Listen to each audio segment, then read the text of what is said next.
السلام عليكم halkan maanta waxaa idin kala hadlaysa walaashin Yasmin Kastan marka waxaan siri bal asxaabta caaw magacaygu waa Yasmin Maxamuud Kastan maanta waxaan ka hadlaynaa video yar inaan idin suubiyo ajandahan wuxuu noqon doonaa number 1 waa maxay Umbasif number 2 maxay tahay waxyaabaha ay ka kooban tahay suuq geynta iyo sida loo soo jiidan karo dadka soo booqda oo aad ku keenayso inay noqdaan customerskaaga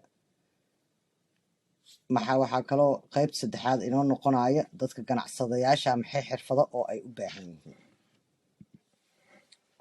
number 1 waa maxay Umbasif waad la socotaan waana ka dhirigsantiin ma rabo inaan waqti badan ku lumiyo waa artificial intelligence ama maskaxda macmalka ah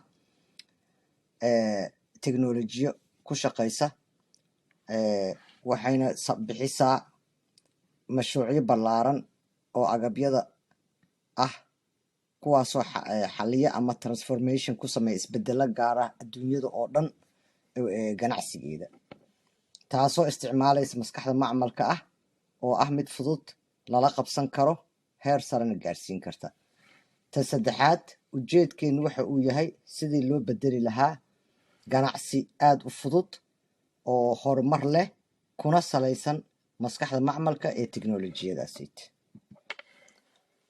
marka waxaan maanta isiri la qaybsan oo akhrinaa website-ka dhexdiisa qaybta ku saabsan muxuu ka kooban yahay suuq geyntu waxay ka kooban tahay qaybo kala duwan waxaana ka mid ah blog posts sida inaad post sameynayso oo social media ku sameynayso article inaad qori kartid videoyaal inaad sameysid infographics wax la yiraahdo oo information graphics isku jira sida shaxdo kala ah furaha lagu abuurayo mid aad loogu farxi karo oo qiimo leh inaad sidaa u samaysato oo ku soo jiidato ganacsadayaasha suuqaaga aad ku ganacsi ku geyn karto waxa kuu ah target dadka ku dhageysanaya inay noqdaan mid ay aad uga faa'iideysan karaan waa maxay waxay u tahay muhiim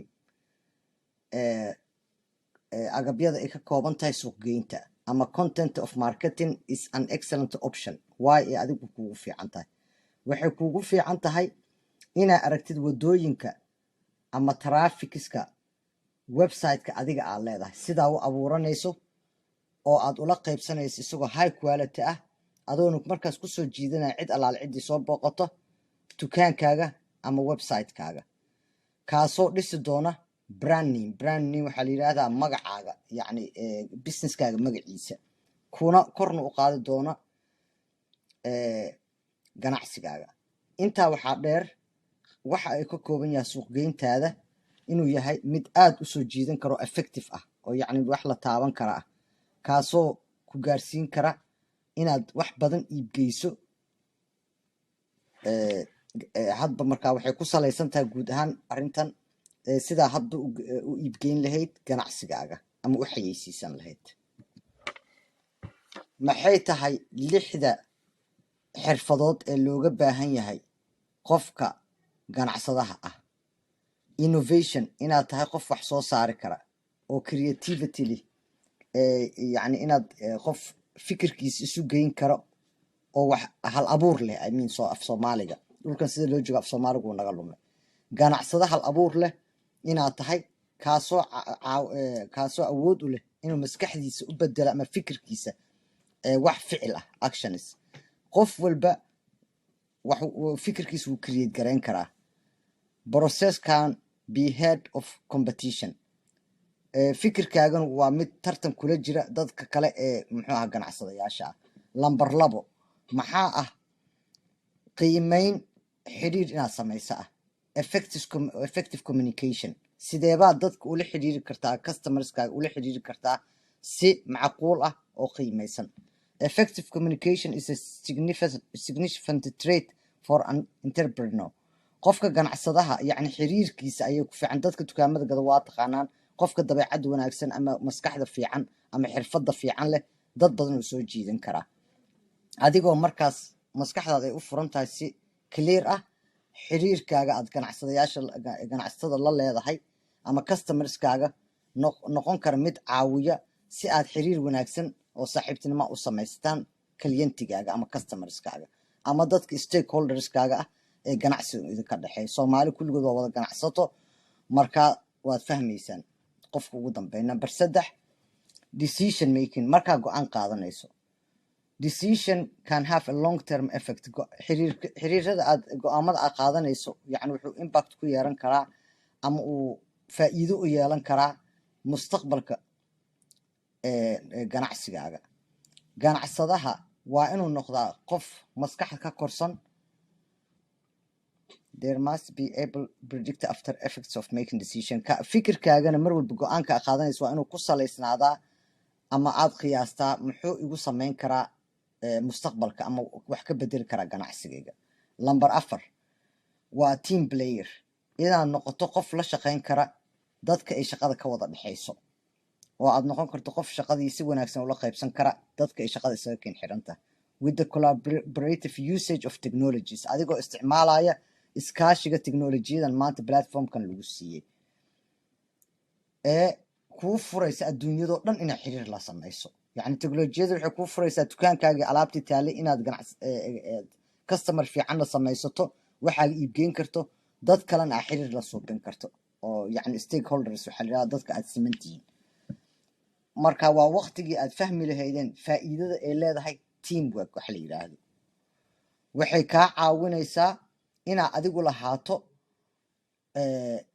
xiriir inaad la yeelato dadka ee hadba idinka dhexaysa danta guud. waxaa kaloo ku xiga aan weli kusii dhex jirnaa top skillska, xirfadaha ugu sarreeya ee lagaa doonayo.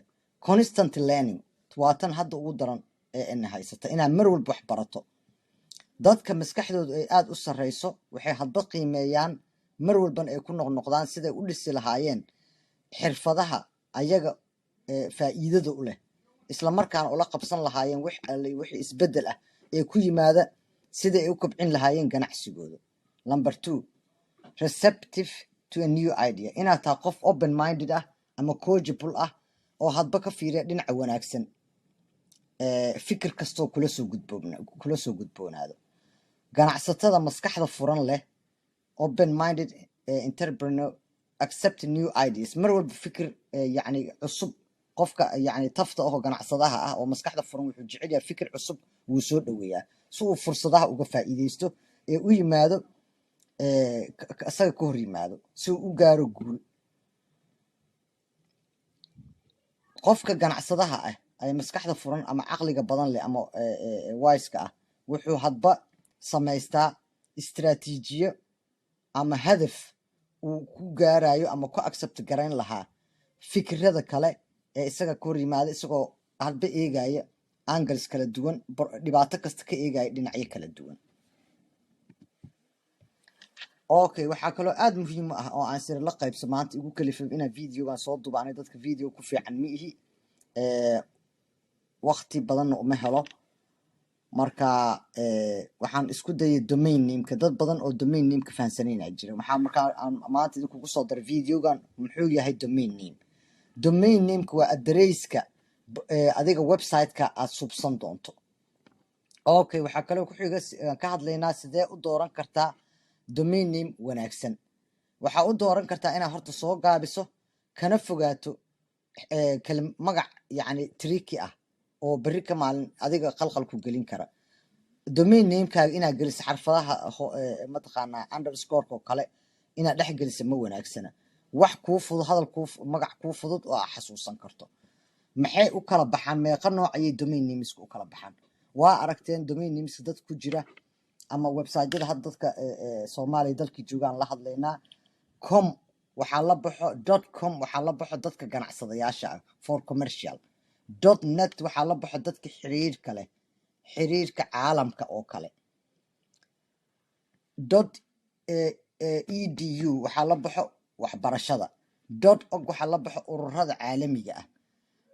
.mil haddaa aragtid waxaa la baxa militariga. .gov haddaa aragtidna waxaa la baxa dowladda. waxaan filayaa inaad fahanteen intaas walaalayaal. ciddii doonaysana af Soomaali waa ugu sharxi karaa haddii ilaa yiraahdo. waa mahadsantiin.